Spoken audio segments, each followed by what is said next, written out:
Lalaking Pugot, ang kwentong ito ay isang tunay na karanasan na nangyari sa lalawigan ng Palawan. Hindi ko na lamang babanggitin ang eksaktong lugar, para sa respeto ng mga taong sangkot. Umaga noon ng unang araw ng taon, bagong taon. Ako ay naglalakad sa kalsada, papunta sa isang waiting shed, para mag-abang ng naglalako ng isda. Dahil malayo kami sa dagat, tanging mga motor lamang na nagde-deliver ng sariwang isda tuwing umaga ang aming inaabangan.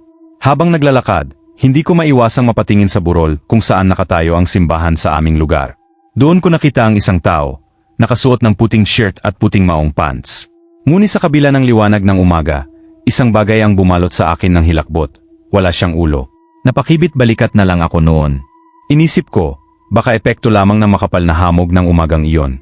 Pag-uwi ko sa bahay, nadatnan ko ang aking asawa na nagkakape kasama ang kaibigan niyang, si Makoy. Napansin ko agad, puting shirt at puting maong pants din ang suot niya. Binati ko siya ng Happy New Year at binanggit na siya pala ang nakita ko kanina mula sa simbahan. Gumanti siya ng bati, ngunit may lungkot sa kanyang mga mata.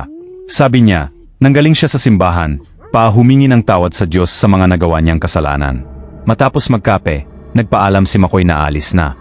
Pagkaalis niya, ikinuwento ko sa aking asawa ang nakita ko, na hindi ko siya agad nakilala dahil nga wala akong makita na ulo, damit lang at pantalon. Agad akong sinabihan ng aking asawa, kapag nakakita ka ng pugot ang ulo, dapat daw itong ipaalam kaagad sa mismong tao. Baka daw kasi may sumpa na nagbabadya at sa pagsasabi nito, maaring mapigilan ang kapahamakan. Nagmadali ang aking asawa na habulin si Makoy, ipaalam ang nakita ko, at paalalahanan siya na mag-ingat. Ngunit bago niya ito sundan, dumaan muna siya sa lumang bahay namin para may kunin saglit. Sa mga oras na iyon, bigla na lang may kaguluhan sa isang tindahan. Si Makoy pala ay nakainuman ng isang tao, at dahil sa init ng ulo, sinaksak siya ng itak sa bandang puso. Agad siyang isinugod ng mga tao sa ospital, ngunit idineklara na siyang dead on arrival. Hanggang ngayon, hindi ko pa rin maiwasang magtanong sa aking sarili, kung agad ko lamang sanang nasabi kay Makoy ang nakita ko, may liligtas ko kaya siya. Mapipigilan kaya ang sumpa ng kanyang kamatayan? Itago niyo na lang ako sa pangalan na Romel.